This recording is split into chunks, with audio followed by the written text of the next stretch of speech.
So there's a number of causes of these cyanobacterial blooms. The main cause is excess nutrients, overabundance of nutrients that come into the lake. And in the case of these harmful cyanobacterial blooms in the Great Lakes, it's primarily phosphorus. There's also nitrogen, and nitrogen is particularly important because the toxin contains many nitrogen atoms. It's very nitrogen rich, and so nitrogen can affect the toxicity of these blooms. The main source of nutrients and the main cause of these harmful algal blooms are nutrients from agriculture. We apply nutrients in terms of fertilizers to farm fields in the form of manure, and often this manure comes from CAFOs, concentrated animal feeding operations, and then gets applied to fields as a fertilizer.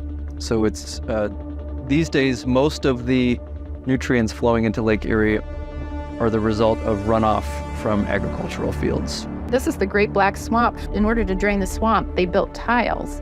And so that would drain it into ditches, which drains it into streams, which drains it into the Maumee River, which drains it into Lake Erie. That's what we had to do in order to farm this area. It was just a big old swamp. You can't put a factory farm here. It'll go directly from those tiles into Lake Erie. Water is a right. That is not property to be owned by big corporations, and that CAFOs, or concentrated animal feeding operations, are not a sustainable industry.